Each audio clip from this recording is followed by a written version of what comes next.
Saudara, besok Hakim Mahkamah Konstitusi akan membacakan putusan sidang sengketa Pilpres yang dijadwalkan berlangsung pukul 9 pagi.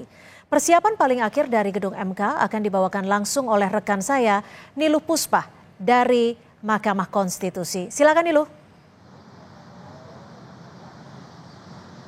Terima kasih Cynthia. Saudara, benar sekali yang disampaikan oleh Cynthia tadi bahwa besok Mahkamah Konstitusi akan menggelar sidang pembacaan hasil sengketa Pilpres atau pembacaan putusan sengketa hasil Pilpres 2024. Pembacaan putusan ini digelar setelah MK melaksanakan serangkaian sidang untuk mendengar gugatan, keterangan saksi dan ahli hingga mendengar keterangan dari 4 menteri. Dalam sidang Senin besok, Saudara, Majelis Hakim akan membacakan 2 putusan, yakni putusan atas permohonan Anies Baswedan Muhaimin Iskandar dan juga permohonan atas Ganjar Pranowo dan Mahfud MD. Untuk menjaga kondusivitas selama sidang, juru bicara Mahkamah Konstitusi Fajar Laksono memastikan area gedung akan disterilkan. MK ini hanya akan mengundang para pihak yang terlibat dalam sengketa Pilpres. Terkait pengajuan surat dari sahabat peradilan atau amicus curiae, juru bicara MK menyebut bahwa tidak ada aturan yang mengharuskan amicus curiae dibacakan dalam sidang putusan sengketa Pilpres. Meski begitu, Saudara, semua itu bergantung pada otoritas para hakim konstitusi.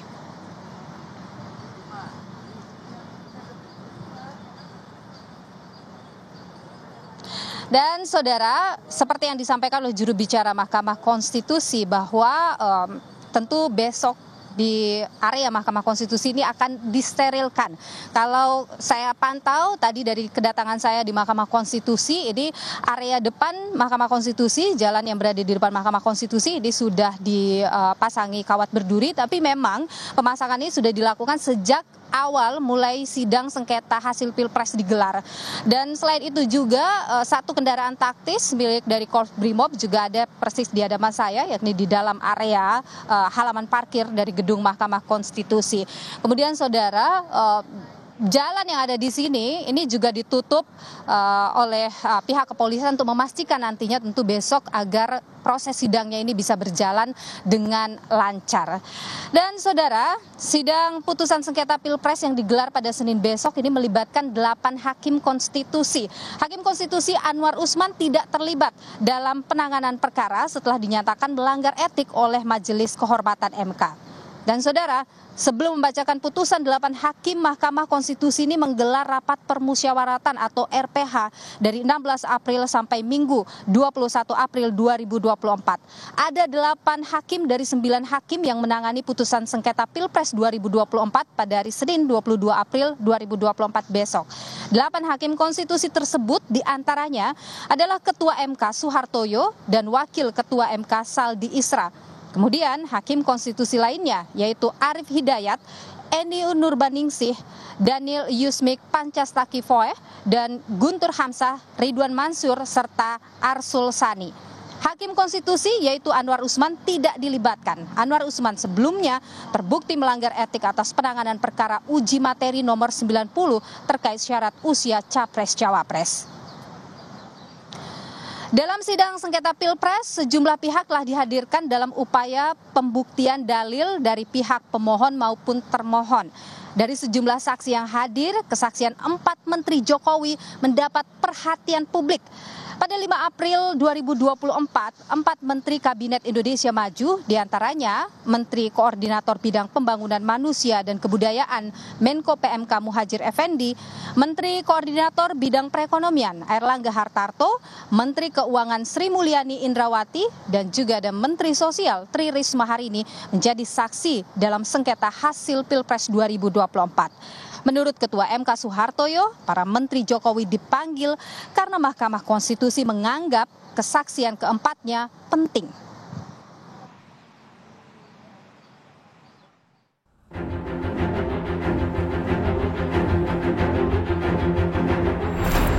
Dalam hitungan jam, masyarakat Indonesia akan mengetahui keputusan dari sengketa pemilihan presiden dan wakil presiden setelah melalui persidangan sejak pertengahan Maret lalu.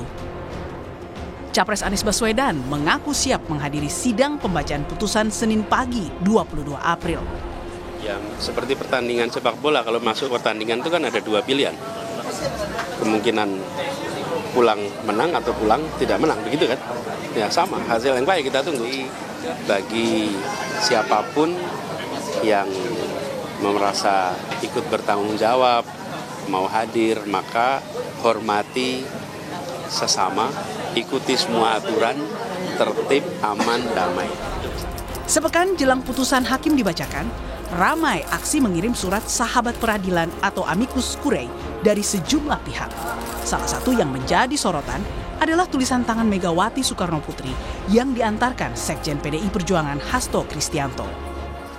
Dan ini bukan dalam kapasitas beliau sebagai Presiden kelima, bukan dalam kapasitas sebagai Ketua Umum PDI Perjuangan, tetapi dalam kapasitas sebagai warga negara Indonesia yang memiliki tanggung jawab bahwa kedaulatan itu berasal dari rakyat. Dengan demikian kebenaran yang hakiki itu juga berasal dari rakyat. Untuk itu pemimpin jangan menyalahgunakan kekuasaan, semua berpegang pada konstitusi dan peranatan kehidupan yang baik.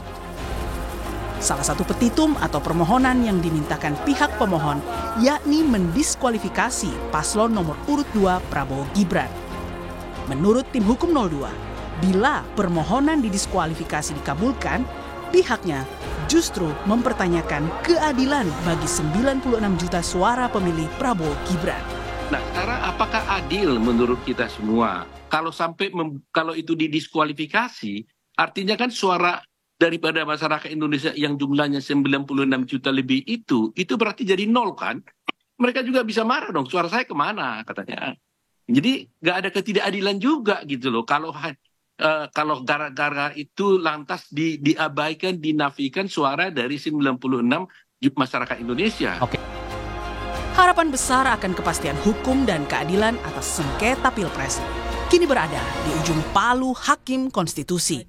Bukan tak mungkin kepercayaan publik pada reputasi MK yang sempat merosot akan pulih bila MK mampu membuktikan menghasilkan kualitas putusan yang bebas dari intervensi. Tim Liputan Kompas TV.